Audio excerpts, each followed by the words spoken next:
Hello everyone, this is Govind sir. Welcome back to new chapter, motion in a plane. Before starting anything, first we'll discuss what do we mean by motion in a plane. तो सबसे पहले आपको ये समझना है कि जब हम मोशन कंसिडर करते हैं तो हमें एक क्राइटेरिया मिलता है 1D motion, 2D motion and 3D motion. Clear? 1D मतलब 1 dimensional, 2D means 2 dimensional, 3D means 3 dimensional.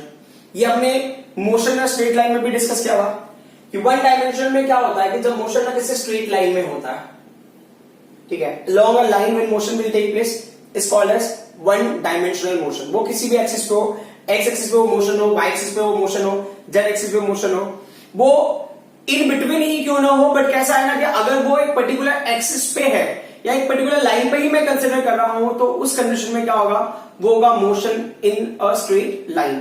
वो एक ही लाइन को फॉलो कर रहा है तो मोशन अ स्ट्रेट लाइन होगा. अब अगला होता है मोशन इन 2D, जो है मोशन इन अ प्लेन. ठीक है, तो ये जो मोशन है ये क्या होगा, ये लाइन में होगा. जो 2D होता है ना, ये होता है प्लेन में. और जो लास्ट वन है वो होता है स्पेस. ये कैसे होता है, कुछ चीजों को भी डिस्कस करेंगे. तो प्लेन का मतलब क्या होगा कि आपने कोऑर्डिनेट सिस्टम जब भी आप लेते हो ना, x axis and y axis you are taking, तो दिस वी हैव टेकन. ठीक है, ये हो गया आपका एक्स एक्सिस और ये हो गया आपका वाई एक्सिस. फिर पॉजिटिव नेगेटिव कोऑर्डिनेट जो भी लेना आप ले सकते हो, कोई इशू नहीं है. तो ये जो पर्टिकुलर पार्ट है ना, आप मान लो कि ये प्लेन है, बराबर. सो इसके अंदर जो भी मोशन होगा, मतलब ना अभी ऑब्जेक्ट ऐसे ऐसे किधर भी जा रहा है, it's not a straight line, ये होगा मोशन इन अ प्लेन. कोई भी पैटर्न हो सकता है. फॉर एग्जांपल कोई बॉडी ऐसे जा रहा है, ऐसे जा रहा है, ऐसे जा रहा है, तो ये इस क्वाड्रेंट में सेट हो जाएगा. कोई बॉडी सर्कुलर मोशन परफॉर्म कर रहा है तो भी इस क्वाड्रेंट में सेट हो जाएगा. तो इसका मतलब क्या होगा, ये होगा मोशन इन अ प्लेन. मतलब एक्स और वाई क्वाड्रेंट, मतलब वन क्वाड्रेंट के बीच में अगर ये एक्सप्लेन हो जाता है, इस मोशन को हम स्टडी कर सकते हैं, तो वो हो जाएगा मोशन इन अ प्लेन. तो नॉर्मली ना कोई भी मोशन होगा सरफेस पे हो रहा है, लाइक ना बोर्ड के ऊपर मैं लिख रहा हूं तो ये मार्कर का मोशन प्लेन पे ही हो गया. मतलब अगर मैं ऐसे x axis Y axis imagine करूं, यहां पे ओरिजिन होगा तो ये प्लेन के अंदर आ जाएगा. करेक्ट. अभी अगला हो गया space. Space in the sense what, 3D length होगा. तो यहाँ प्लेन में क्या होगा, लेंथ एंड ब्रेथ के टर्म में होगा ना. ये लेंथ हो गया, ये ब्रेथ होगा, उसके बीच में ही सारा मोशन हो रहा है, तो that's a motion in plane. तो 2D हो गया ना, लेंथ एंड ब्रेथ, इसके लिए 2 डायरेक्शन ऐसा बोलेगा. मतलब अब अगर हम 3D लेते हैं तो लेंथ ब्रेथ एंड हाइट, मतलब ये क्लासरूम आप ले लो, तो मैं कहीं पे भी मूव कर रहा हूं, इसका मतलब क्या होगा ना, इस क्लासरूम के हिसाब से कहीं पे ओरिजिन होगा. मान लो इस कॉर्नर में ओरिजिन है, तो वो ओरिजिन से ये एक्स एक्सिस हो गया, और मान लो ये वाई एक्सिस हो गया, और ये ऊपर, या ये ऊपर वाला वाई एक्सिस हो गया और आपकी तरफ जेड एक्सिस हो गया. तो क्या होगा, मैं कहीं पे भी हैंड को मूव कर रहा हूं तो मैं hand is moving about x axis also, about y axis also, about z axis also, तो वो हो जाएगा मोशन इन अ स्पेस. तो अब हम आ जाते हैं इस चैप्टर में कि अगर हम ना मोशन इन अ प्लेन ले रहे हैं तो मोशन इन अ प्लेन में हमको क्या स्टडी करना है. तो मोशन इन अ प्लेन में एक्चुअल में 3 टॉपिक्स है जो कवर करने हैं हमको. हो सकता है थर्ड टॉपिक हम इसके साथ में कवर नहीं करें, किसी और के साथ में कवर करें किसी और चैप्टर में, बट 2 मेनली टॉपिक है. एक है स्केलर्स एंड वेक्टर्स और दूसरा है प्रोजेक्टाइल. तो अभी हमारा फोकस है स्केलर्स एंड वेक्टर्स पे. ठीक है, तो हमने ले लिया यहाँ पे स्केलर्स एंड वेक्टर्स. बताया कि स्केलर्स एंड वेक्टर्स में हम लेते हैं तो पहले हम स्केलर्स पे फोकस करते हैं. तो स्केलर्स, जो स्केलर क्वांटिटीज होती है, जो स्केलर क्वांटिटीज होती है, इसको हम कैसे आइडेंटिफाई करते हैं. तो स्केलर क्वांटिटीज है ओनली मैग्नीट्यूड. स्केलर क्वांटिटीज है only magnitude and no direction. ये उसका आइडेंटिफिकेशन टर्म है.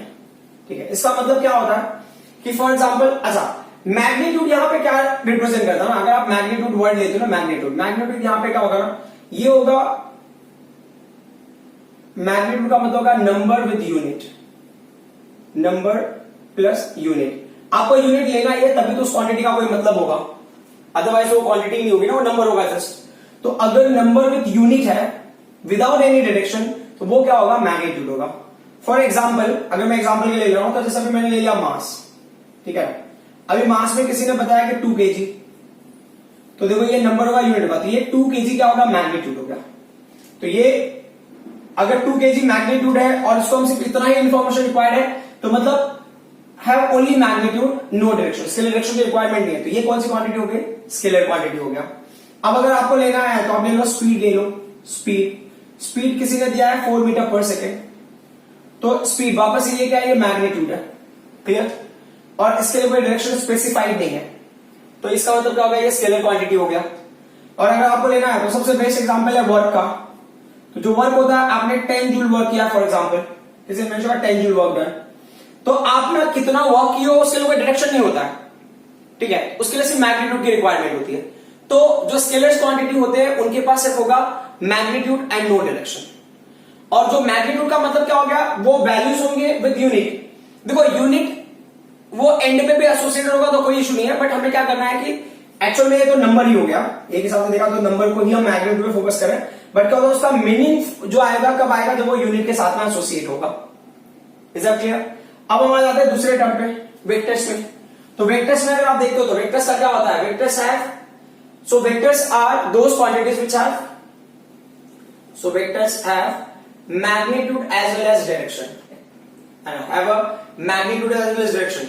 तो ये क्राइटेरिया अगर हमें लेनी है तो हमने लिया जैसे फोर्स, तो फोर्स को हम वेक्टर क्वांटिटी कंसीडर करते हैं। क्यों?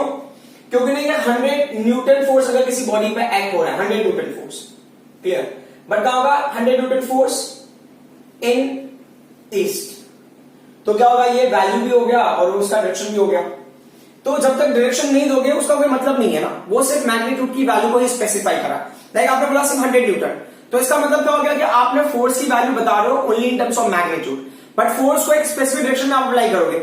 लाइक अगर मैंने ना सपोज करो कि मुझे डस्टर को ऊपर उठाना है, तो मतलब I have to lift it up ना, मैं बोल रहा हूं ना I have to lift it up.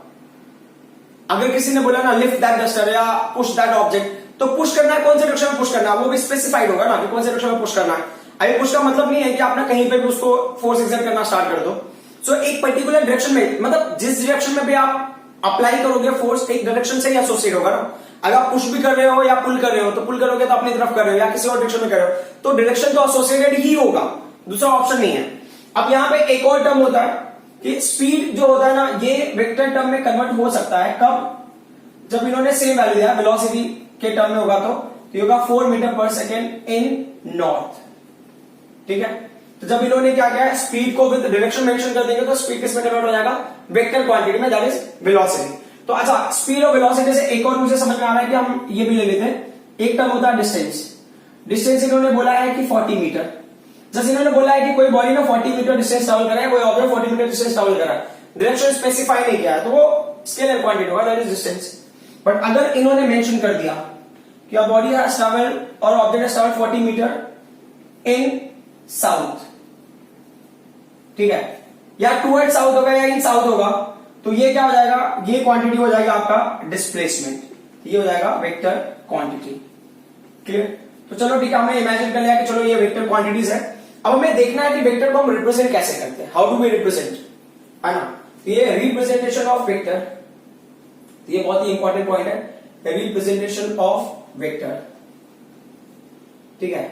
तो इसमें ना एक होता है कि अगर लेटर के टर्म में अगर आप लिख रहे हो तो क्या होगा, तो जैसा कि जो पहला पॉइंट है, सबसे पहला पॉइंट कि अगर मैं ना ग्राफिकली या डायग्रामेटिकली दिखा रहा हूं रिप्रेजेंटेशन ऑफ वेक्टर, तो ग्राफिकली और डायग्रामेटिकली, ग्राफिकली और डायग्रामेटिकली, तो ये होगा ग्राफिकली या डायग्रामेटिकली अगर आप उसको कर रहे हो तो क्या होगा इस कंडीशन में, तो they are saying vector is a straight line, vector is a straight line with arrowhead over it, with arrowhead over it, ये स्ट्रेट लाइन होता है जिसके ऊपर एक क्या होगा, arrowhead होगा, ठीक है। तो ये अगर वेक्टर होगा, ये ना डायग्रामेटिकली अगर आपको बताना है तो आप इस तरह से बताओगे, तो ये जो पर्टिकुलर पॉइंट है इसको हम बोलेंगे टेल, और ये जो होगा इसको हम बोलेंगे हेड, ठीक है। ये तो हो गया ग्राफिकली और डायग्रामेटिकली। बट ना quantity, so quantity in terms of vector, तो अगर आप बताओ ना एक्स वेक्टर, मैंने बोला एक्स वेक्टर, तो कैसे लिखोगे आप इसको, ये होगा एक्स होगा, उसके ऊपर आपको क्या देना, एरोस दे देना, तो ये होगा एक्स वेक्टर। तो वैसे अगर मान लो इन्होंने वेलोसिटी दिया ना, वेलोसिटी, तो वेलोसिटी को वेक्टर फॉर्म में लिखना दिखाऊंगा, वेलोसिटी वेक्टर होगा। फोर्स को अगर वेक्टर फॉर्म में लिखना है तो एफ वेक्टर हो गया, और अगर डिस्प्लेसमेंट को वेक्टर फॉर्म में लिखा तो एस वेक्टर हो गया, ऐसा, करेक्ट। बट अगर जब तक आपने वेक्टर साइन नहीं दिया है तब तो उसका मतलब क्या होता है, अलग होता है। हम उस पॉइंट पे भी आ जाते हैं। तो अभी तक समझने वाली बात इसमें ये थी हमारे लिए कि जो स्केलर्स क्वांटिटीज होते हैं उनके पास ओनली मैग्नीट्यूड होता है, there is no direction. But अगर आप वेक्टर क्वांटिटीज लेते हो तो vector quantities have a magnitude as well as direction. तो अगर वेक्टर क्वांटिटी है, डायग्रामेटिकली आपको रिप्रेजेंट करना तो you will draw with the straight line with arrow head over it. Second क्या है कि अगर आप किसी क्वांटिटी को वेक्टर टर्म में रिप्रेजेंट करना तो उस क्वांटिटी के ऊपर आप एरो दे दो तो वो क्वांटिटी किसमें कन्वर्ट हो जाएगा, वेक्टर में कन्वर्ट हो जाएगा। अगर वेक्टर होगा वो तो ठीक है, मतलब ऐसा है कि मास के ऊपर आप वेक्टर साइन दे दो, इसका मतलब थोड़ी है कि मास वेक्टर क्वांटिटी हो गया। मतलब ये क्या होता है, सिर्फ उसी क्वांटिटी के साथ में एसोसिएट हो सकता है जो वेक्टर क्वांटिटी है। अब जस्ट लाइक दैट किसी भी क्वांटिटी के ऊपर एरो देके नहीं कर सकते, दैट विल बी रॉन्ग, ठीक है। अच्छा, एक और जो पॉइंट है मुझे बताना बहुत जरूरी लग रहा है कि जो स्केलर क्वांटिटीज होते हैं ना, स्केलर क्वांटिटीज, उनका जो एडिशन होता है ना, जो स्केलर होते हैं, तो हमने ले लिया यहां पे स्केलर्स, ठीक है, और ये ले लिया मैंने वेक्टर्स। तो इसमें समझने वाली बात क्या है, जो स्केलर्स होता है ना, ये क्या है, editions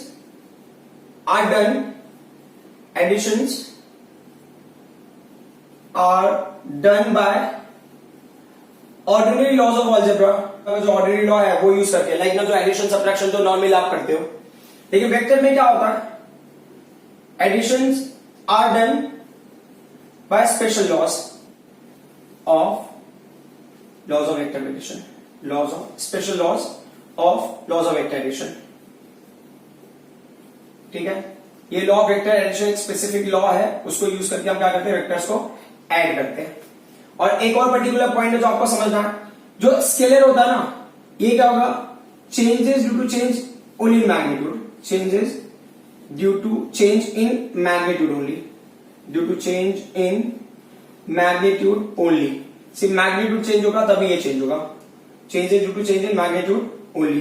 but what about the vectors, vectors का क्या criteria, so vector changes due to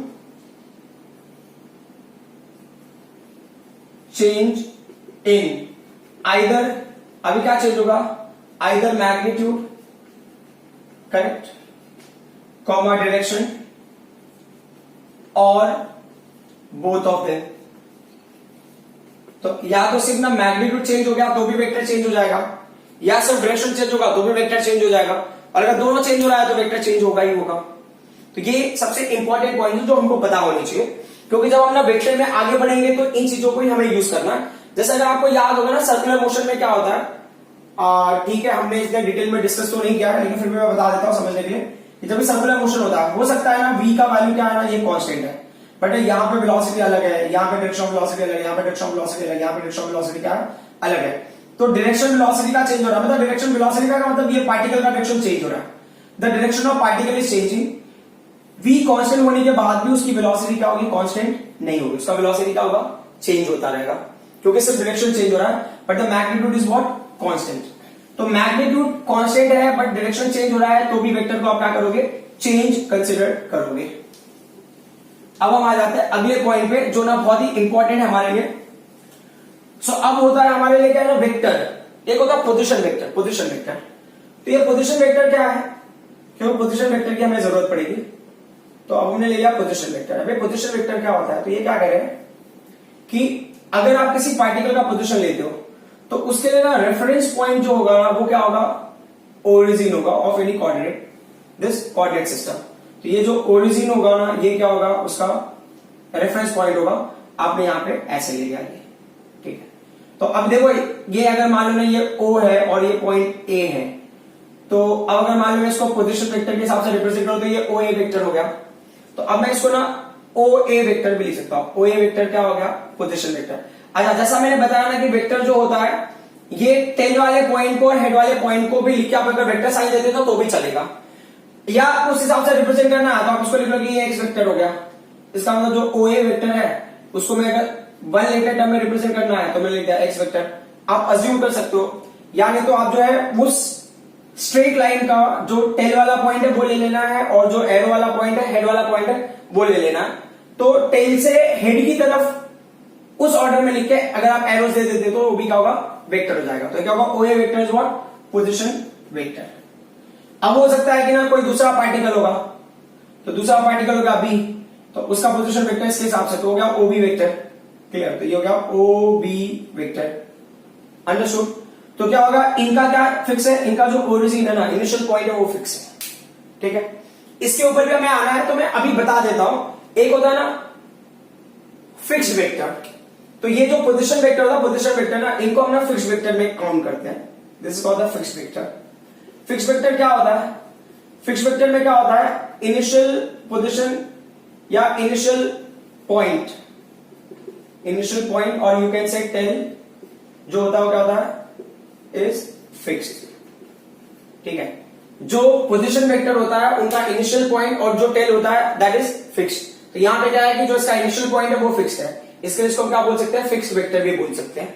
तो टाइप ऑफ वेक्टर में ना हम इस ऑप्शन को लेंगे तो उस टाइम पे मैं इतना डिटेल में स्टडी नहीं करें, डिटेल में एक्सप्लेन नहीं करूंगा। डायरेक्टली आई मेंशन कि position vector is a fixed vector.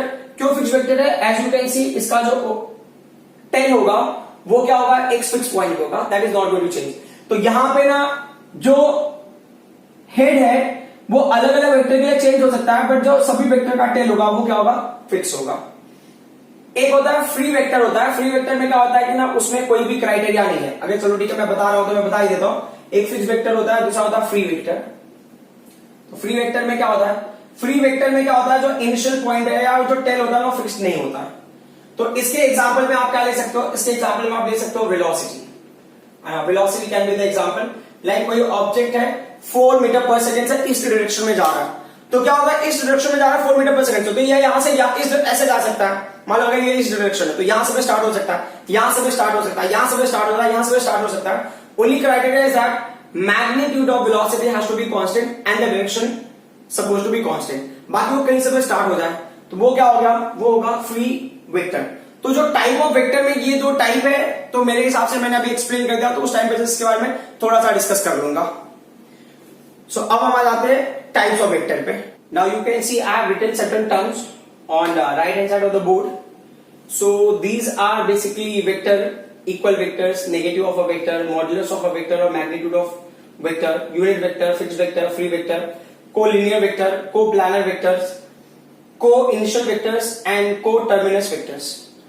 तो सबसे पहली पॉइंट क्या है कि इन सारे पॉइंट्स को आप नहीं भी जानोगे तो भी चल जाएगा, बट क्या है कि since we are doing properly तो मैं सारे टर्म्स को एक बार बता देता हूं। ठीक है, सो क्या होता है कि जब भी हम फिर से हम देख लेते हैं कि अगर वेक्टर को हम रिप्रेजेंट कैसे करते हैं, तो क्या होता है, it's a straight line, correct, with arrow headed. तो ये जो पॉइंट हो गया, इस पॉइंट को हम टेल कंसिडर करते हैं, this is called as the head. ठीक है, अच्छा, इसको ना हम ना ओरिजिन भी कंसिडर करते हैं, कभी कभी होता है ये ओरिजिन ऑफ द वेक्टर, और इसको हम ना टर्मिनल भी बोल सकते हैं, टर्मिनल। तो कौन सा पॉइंट यूज करना है ये कंप्लीटली आपके ऊपर है, टेल, हेड या ओरिजिन, टर्मिनल, वैसे करके। टर्मिनल मतलब द एंड, जहां पे एरोज आपने ड्रॉ किया है। अब पहला क्वेश्चन है इक्वल वेक्टर्स। इक्वल वेक्टर्स का मतलब क्या होता है कि अगर आपके पास ना कोई वेक्टर है, जैसा ये ए वेक्टर है, ठीक है, I have taken this is a A vector, तो they are saying you take another vector, you take another vector, so उस वेक्टर का मैग्नीट्यूड सेम होगा, है ना। मैग्नीट्यूड मतलब कि नंबर वैल्यू के टर्म में वो दोनों वेक्टर सेम होंगे, मतलब जो ए का वैल्यू। अच्छा, इससे पहले ना मैं ये वाले टर्म को बता देता हूं, ज्यादा बेटर होगा, modulus of a vector and magnitude of vector. तो जैसे अभी मेरे पास ए वेक्टर है, ठीक है, अब ए वेक्टर को अगर मैं ना मॉड में रख देता हूं तो इसका मतलब होगा मॉडुलस ऑफ वेक्टर और मैग्नीट्यूड ऑफ वेक्टर, ये क्या होगा, ए हो गया।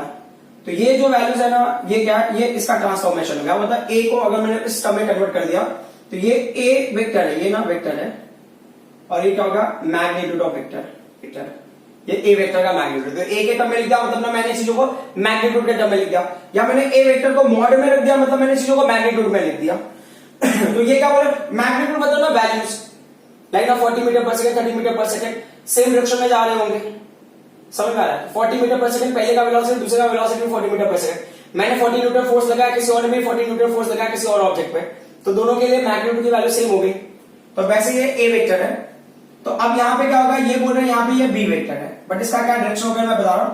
बोले कि ना अगर आप इसको बहुत ध्यान से एनालाइज करते हैं तो जो ए का मैग्नीट्यूड है और जो बी का मैग्नीट्यूड, मतलब जो न्यूमेरिकल वैल्यू है, जो नंबर है वो सेम है, लाइक अगर 30 है तो ये भी 30 है, बराबर।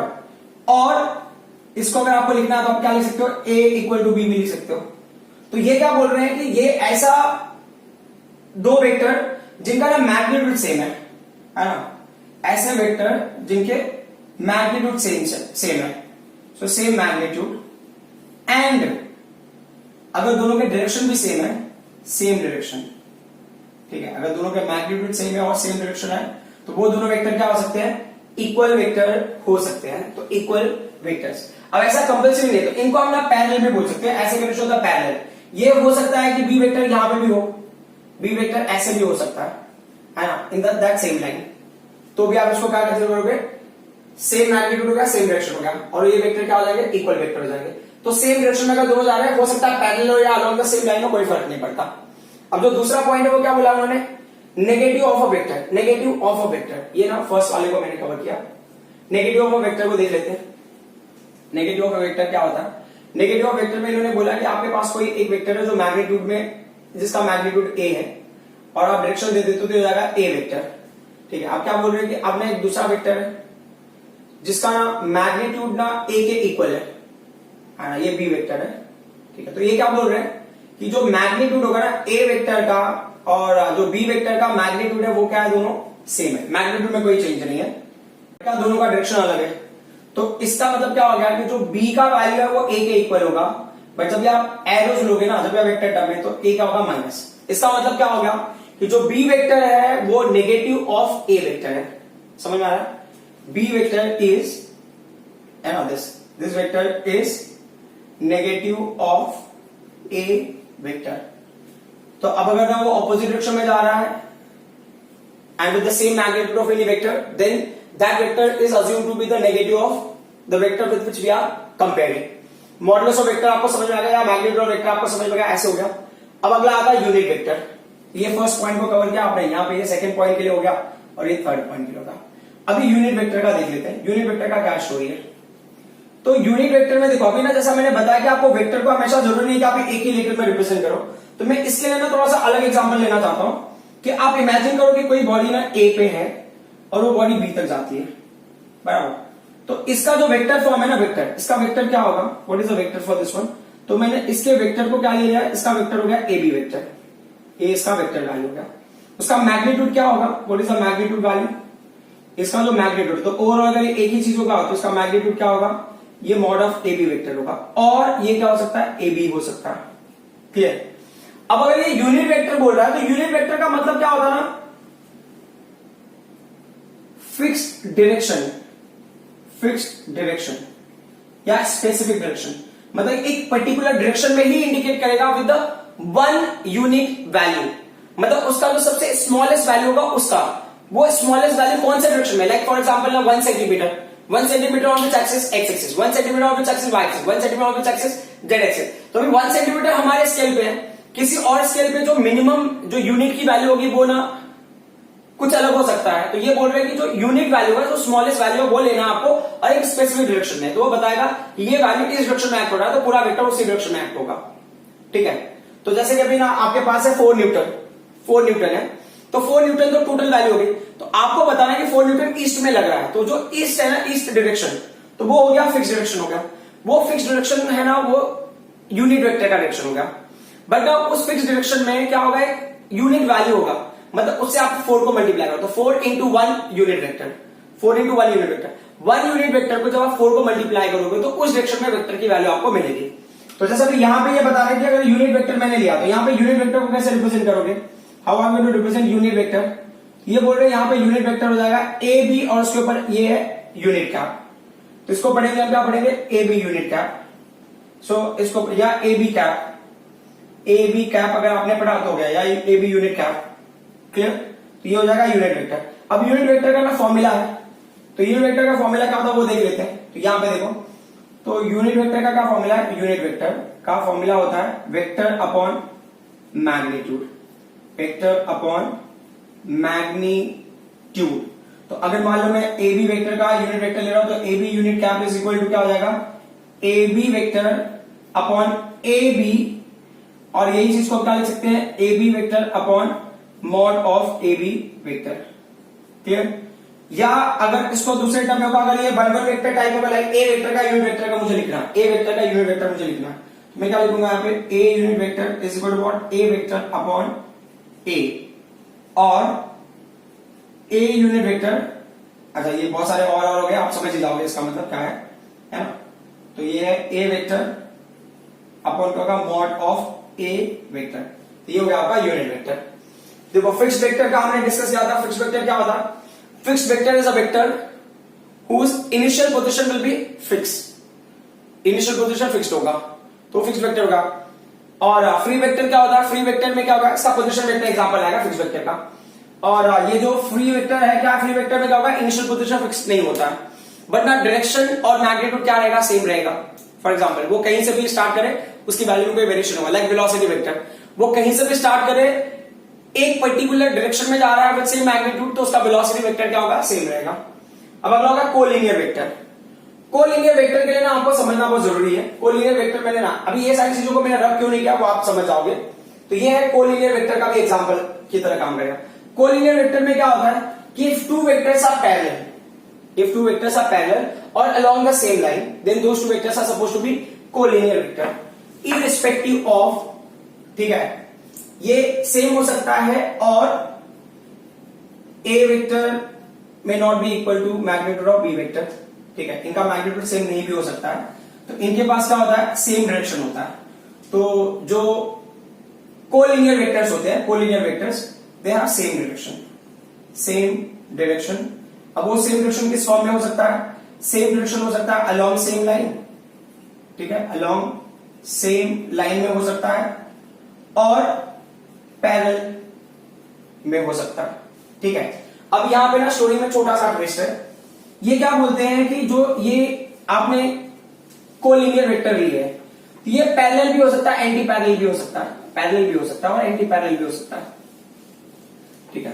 तो पैरेलल है, एंटी पैरेलल क्या हो गया कि मान लो कि मैंने यहां पे कंसिडर किया, इसके ना जो टाइप्स में आप ले लो, है ना, कोलिनियर के, मैं भी कोलिनियर कर रहा हूं, कोलिनियर के टाइप्स में अगर आप ले लेते हो तो ये हो गया पैरेलल, है ना, पैरेलल हो गया, और लाइक वेक्टर एक करके होता है, लाइक वेक्टर। पैरेलल और लाइक वेक्टर में क्या हो गया कि समझो A vector is going on right hand side, B vector is also going on right hand side, तो ऐसे केसेस में थीटा का वैल्यू क्या होगा, 0 होगा। और ऐसा भी हो सकता है कि जो ए वेक्टर इस लाइन पे एक्ट हो रहा है, ठीक है, B vector is also acting along the same line, ये वेक्टर साइन देना मत भूलना, ठीक है। तो it can be parallel to each other, it can be along the same line and in the same direction, तो ये हो गया लाइक वेक्टर। अब जो दूसरा होता है या पैरेलल वेक्टर, दूसरा होता है एंटी पैरेलल और अनलाइक वेक्टर, दूसरा हो गया एंटी पैरेलल और अनलाइक वेक्टर। उसमें क्या हो गया, मान लो ये ए वेक्टर हो गया, क्लियर, जो बी वेक्टर होगा वो उसके पैरेलल होगा बट अपोजिट डायरेक्शन में, तो एंटी पैरेलल हो गया। और ये ऐसा हो सकता है कि अगर अलोंग द सेम लाइन है तो ए वेक्टर ऐसे जा रहा है, B vector is going opposite to that, like this one, clear. ये हो गया एंटी पैरेलल और अनलाइक वेक्टर। इस केस में थीटा का वैल्यू कितना होगा, 180 डिग्री, क्लियर। तो हमने कर दिया कोलिनियर वेक्टर। अब हम आ जाते हैं को प्लानर। को प्लानर इन द सेंस ना, ये प्लेन वर्ड उसमें है, को प्लानर मतलब कि सेम प्लेन होगा, जो भी वेक्टर्स लोगे उनका प्लेन क्या होगा, सेम होगा। तो अब ऐसा समझने के हिसाब से अगर देखना है तो हमने क्या करना है, एक्स वाई एक्सिस हमने ड्रॉ कर लिया, ठीक है, एक्स वाई एक्सिस ड्रॉ कर लेते हैं, तो ये एक्स एक्सिस, ये वाई एक्सिस है, बराबर, क्लियर।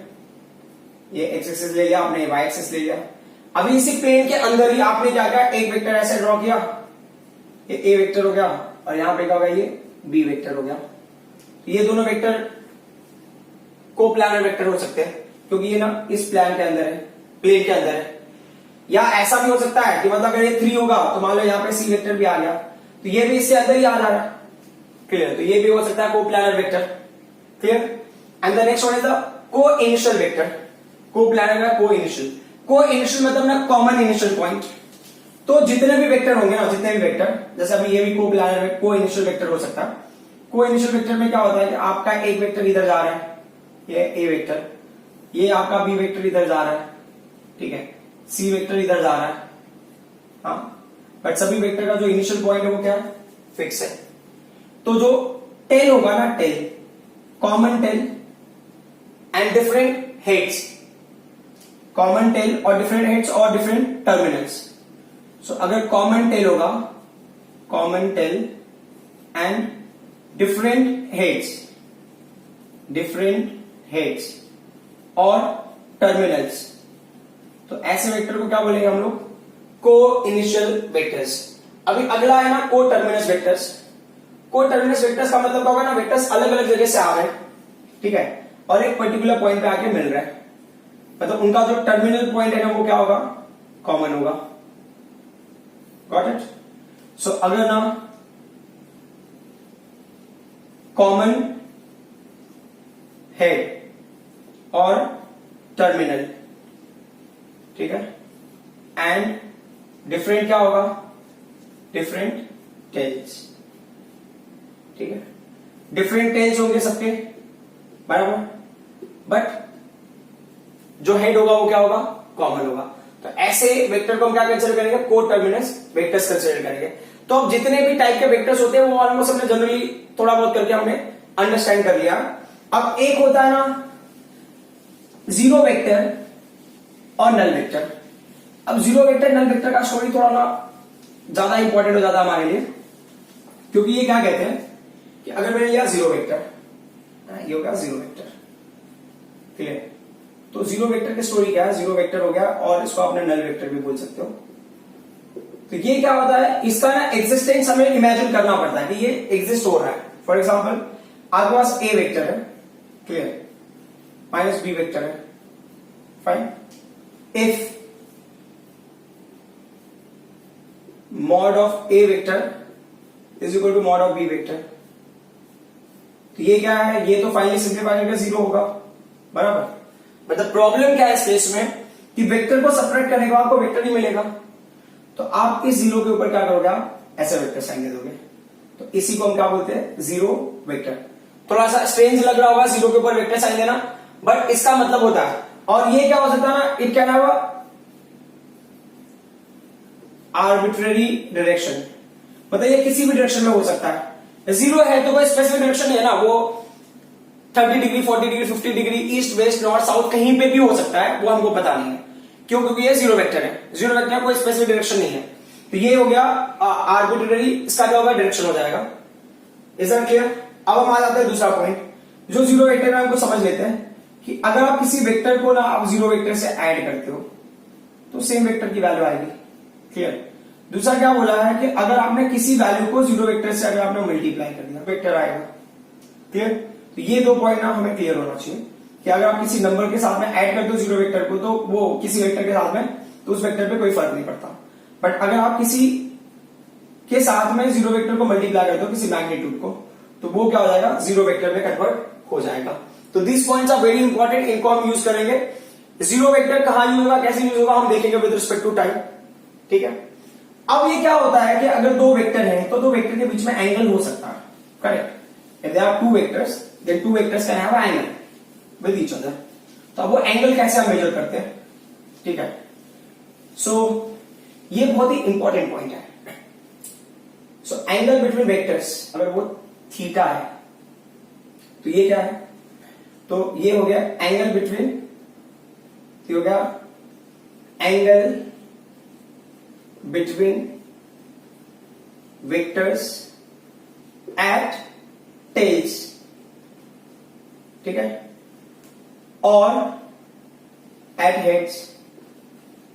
अब इसका मतलब क्या होता है वो चीज वो समझ लेते हैं हम लोग। जैसे अभी देखो यहां पे है कोई वेक्टर लिया मैंने, ये है ना, ये वेक्टर है और ये बी वेक्टर है, समझो ना। ये ए वेक्टर ले लिया हमने, ये ले लिया बी वेक्टर, इनके बीच का एंगल है 60 डिग्री। तो यहां पे एक्चुअल में ये दो वेक्टर के बीच का एंगल 60 डिग्री हुआ, क्यों, क्योंकि क्या हो गया, angle between vectors at tails और एट हेड्स। तो या तो ये टेल्स के यहां पे एंगल हो, तो ये देखो ना दोनों के टेल्स है, तो दोनों के टेल्स के बीच का एंगल क्या, 60 डिग्री। अब अगर ये क्वेश्चन में हो गया कि ऐसे हो गया, तो मान लो कोई वेक्टर यहां पे ऐसे आ रहा है, दूसरा कोई वेक्टर ऐसे आ रहा है, ठीक है, और ये जो एंगल है ना ये है 120 डिग्री। तो यहां पे जो एंगल बिटवीन वेक्टर्स कितना हो जाएगा, ये 120 डिग्री हो जाएगा। बहुत ही इंपॉर्टेंट पॉइंट है ये ना, कहीं कहीं पे न्यूमेरिकल सॉल्विंग के लिए आपको यूज करना पड़ेगा, तो उसके लिए मैं अभी ये एक्सप्लेन कर रहा हूं। अब अगर मान लो इन्होंने कुछ इस तरह से दिया कि ये एक वेक्टर है, ये ए वेक्टर है, क्लियर, और यहां पे क्या है, ये बी वेक्टर है, ठीक है। अभी क्या बोल रहे हैं ना, ये जो पर्टिकुलर एंगल है ना, ये एंगल की वैल्यू मान लो 120 डिग्री है। तो अब बोल रहे हैं कि अब ये दो वेक्टर्स के बीच में क्या एंगल है, तो प्रॉब्लम बहुत है ना इसमें। क्या प्रॉब्लम है इस केस में, प्रॉब्लम इसमें ये है कि जहां पे एंगल बन रहा है वहां पे क्या है, हेड और टेल है, बट क्राइटेरिया क्या होगा, angle between vectors at tails और एट हेड्स। तो ये जहां पे भी बन रहा है वहां पे टेल्स होने चाहिए, वहां पे हेड्स होने चाहिए। तो अब क्या करना है, इसमें से किसी एक को एक्सटेंड करना है। तो मेरे पास दो ऑप्शन है, इसको मैं दो वे से देख लेता हूं, टू वे से, है ना, इसको टू वे से हम देख लेते हैं। जो फर्स्ट बेस है, पहले तो जो नॉर्मल वेक्टर है उसको मैं वैसे ड्रॉ कर देता हूं। ये हो गया आपका ए वेक्टर, क्लियर, और ये क्या हो गया आपका, ये हो गया बी वेक्टर, क्लियर। जो उनके बीच का एंगल है क्या, वो 120 डिग्री है। मैं इसी चीज को फिर यहां पे मैंने ले लिया, हाँ यहाँ पे, तो ये क्या है, ये ए वेक्टर, क्लियर, ये हो गया आपका बी वेक्टर, और उनके बीच का एंगल कितना है, 120 डिग्री, समझने के लिए मैंने ले लिया, ठीक। अब ये क्या कह रहे हैं कि क्या करना है आपको, कि एक वेक्टर को आप शिफ्ट करो, या तो आगे शिफ्ट करो या तो पीछे शिफ्ट करो, चॉइस आपकी अपनी है। तो आप क्या करोगे, जैसे अभी हमने क्या लर्न किया था, क्या दो वेक्टर है, ये वेक्टर ए है, ठीक है, और उसी लाइन में मैंने ना एक उसी के मैग्नीट्यूड का कोई वेक्टर ड्रॉ कर दिया और सेम डायरेक्शन में, तो वो भी वेक्टर ए हो सकता है, वो इक्वल वेक्टर होगा। उस कॉन्सेप्ट को हम फॉलो कर रहे हैं। तो ये बोल रहा है कि अब इस वेक्टर को थोड़ा सा आगे शिफ्ट कर दो, और फिर यहां पे, तो ये हो गया ए वेक्टर। अब ये क्या बोल रहे हैं, अगर आप लॉजिकली सोचो तो ए वेक्टर का टेल यहां पे हो गया और बी वेक्टर का भी टेल यहां पे हो गया, तो ये एंगल बिटवीन टेल्स हो गया of A vector and B vector. But अब सोचने वाली बात क्या है कि इस लाइन पे कितना एंगल होगा, 180 होगा, उसमें से 120 बाहर निकाल दो, कितना एंगल होगा, 60 डिग्री हो गया। तो थीटा का वैल्यू, एंगल बिटवीन वेक्टर्स कितना होगा, 60 डिग्री। अब उसको दूसरे मेथड से भी देख लेते हैं कि मान लो कि अगर मैं ए वेक्टर को शिफ्ट करेगा, बी वेक्टर को शिफ्ट करो, तो बी वेक्टर को कैसे शिफ्ट करोगे, मान लो उसको मैं पीछे की तरफ लेके आया ऐसे, है ना, ये यहां पे इमेजिन कर लिया मैंने, करेक्ट। तो ये क्या हो गया, ये आपका बी वेक्टर हो गया। तो अब समझने वाली बात क्या है यहाँ पे, कि अगर आप देखोगे ना तो ये पॉइंट पे एंगल्स बन रहे हैं ना, यहाँ पे ये ए एंगल बन रहे हैं, तो ये एंगल्स किसके बीच में बन रहे हैं, टेल्स के बीच में बन रहे हैं, tails of vector A and vector B. तो ये कितना होगा, ये लाइन पे कितना एंगल है, 180 है, तो 180 में से क्या 120 निकाल दिया, तो ये एंगल भी कितना हो जाएगा, 60 डिग्री। तो आप जो भी मेथड फॉलो करके आपको एंगल निकालना, you can find out, that's not a very difficult task. But आपको क्या करना है, आपको याद रखना है कि वेक्टर को आपको आगे पीछे शिफ्ट करके ही आपको एंगल निकालना है। और एंगल का क्राइटेरिया बहुत सिंपल सा है, angle between vectors, theta is what, angle between vectors at tails और एट हेड्स। मतलब जहां पे हेड सेट्स मैच कर रहा होगा, जहां पे टेल टेल्स मैच कर रहे होंगे, वहीं पे ही आप एंगल्स को फाइंड आउट कर सकते हो, otherwise you will not be able to find out. This thing should be very clear to us. अभी हमारा अगला टॉपिक है एडिशन ऑफ वेक्टर्स। तो वेक्टर्स को ऐड करने का क्या क्राइटेरिया है, तो वेक्टर को ऐड करने के लिए आपको क्या ध्यान देना है ना, क्योंकि आज तो बहुत सारी चीजें नहीं करा पाएंगे, बट वेक्टर का जो बेसिक इंट्रोडक्शन है वो करके एडिशन का, और हम आगे क्या करने वाले हैं वो इंट्रोड्यूस करके फिर मैं वाइंड अप कर दूंगा। तो एडिशन ऑफ वेक्टर्स अगर हम लेते हैं तो इसमें क्या कंडीशन है, ये क्या कह रहे हैं, बहुत सिंपल सा टास्क है कि कोई बॉडी ना ए से स्टार्ट करता है मूव करना, ठीक है, ये इसका टेल हो गया, जहां से स्टार्ट करेगा ये ओरिजिन होगा या टेल होगा। समझो वो बॉडी ना बी तक पहुंचा, क्लियर। तो अब एक हिसाब से देखा जाए तो इसको हम ना ए बी वेक्टर ले लेते हैं, क्लियर, या आपको एक पर्टिकुलर नाम लेना तो वो भी ले सकते हो, मैं उस पॉइंट पे भी आ जाऊंगा। फिर क्या बोल रहे हैं कि वो बंदा ना बी से ना पहुंच गया सी पे, क्लियर, तो ये वेक्टर का नाम हो गया बीसी वेक्टर। तो अब ना वेक्टर क्या कहता है, कि वेक्टर ये कहता है कि अगर आपको ना एडिशन वेक्टर लेना है, तो जो एडिशन वेक्टर की वैल्यू किसके इक्वल होगी, तो वो बोल रहा है कि ना टोटल जर्नी का जो इनिशियल टेल है ना, सो ये क्या हो गया, initial tail and final head. So initial tail and final head आपको लेना है, तो initial tail and final head, so उनके बीच का जो ये होगा डिस्टेंस, ये हो गया आपका vector addition of that particular value. तो इसको हम क्या बोलते हैं, इसको हम बोलते हैं रिजल्टेंट वेक्टर, इसको हम बोलेंगे रिजल्टेंट वेक्टर। तो अगर हम इसको वेक्टर फॉर्म में लिखेंगे तो कैसे लिखेंगे, आप लिखोगे कि अगर हमने ए बी वेक्टर को बीसी वेक्टर के साथ में ऐड कर दिया तो हमको क्या मिलेगा, एसी वेक्टर मिलेगा, and AC vector is called as a resultant vector. AC vector को हम रिजल्टेंट वेक्टर बोलेंगे, ठीक है। और दूसरा क्या होता है कि इन चीजों को और भी अगर मॉडिफाई करना है तो आप जैसे आगे भी देख लेते हैं हम लोग, तो आगे देखने के हिसाब से आप ऐसे मान लो कि यहां पे कोई पॉइंट ए है, ठीक है, अब ए से कोई बॉडी बी वेक्टर तक जा रहा है, ठीक है, बी वेक्टर से कोई बॉडी सी वेक्टर तक जा रहा है, ठीक है, सी वेक्टर से कोई बॉडी डी वेक्टर तक जा रहा है, डी वेक्टर से कोई बॉडी ई वेक्टर तक जा रहा है, क्लियर। तो ये क्या हो गया, ये जो हो गया ये ए बी वेक्टर हो गया, क्लियर, ये क्या होगा, ये बी सी वेक्टर हो गया, ये क्या हो जाएगा, सी डी वेक्टर हो गया, ये क्या हो गया, डी वेक्टर हो गया। तो ये पूरी जर्नी हो गई। तो अब रूल क्या होता है कि रिजल्टेंट वेक्टर क्या होगा, ये जो रिजल्टेंट वेक्टर है ना, रिजल्टेंट वेक्टर क्या होता है, initial tail and final head, ठीक है, initial tail and final head को आप लोकेट करो। इनिशियल टेल क्या होगा, ये हो गया, एंड फाइनल हेड ये हो गया। तो वो जो है ये देगा आपको रिजल्टेंट वेक्टर, उसका डायरेक्शन क्या होगा ए ई वेक्टर। तो अब इसको अगर मैं ना वेक्टोरियल फॉर्म में लिख रहा हूं, अगर स्कैनिशन फॉर्म में, तो क्या होगा, इसका मतलब क्या होगा, A B vector will add with B C vector will add with C D vector will add with D vector, और ये पूरे वेक्टर ऐड होंगे आपको क्या देंगे, resultant vector, that is what A E vector. ये क्या हो गया, रिजल्टेंट वेक्टर हो गया, ठीक है, रिजल्टेंट वेक्टर। अब इनकी वैल्यूज कैसे निकालना है, क्या निकालना है, उन चीजों को हम डिस्कस करेंगे। हम ना नेक्स्ट क्लास में डिस्कस करेंगे कि अगर दो वेक्टर है, टू वेक्टर्स, ठीक है, टू वेक्टर्स है, तो वो दो वेक्टर के लिए अगर फाइंड आउट करना है, जैसे अभी इन्होंने कुछ दिया हुआ है, यहाँ पे ये वेक्टर्स है, ठीक है। अब इसके लिए ना एंगल की वैल्यू अगर आपको निकालनी होगी तो कैसे निकालोगे एंगल की वैल्यू, वो चीज को जरा नोटिस करो।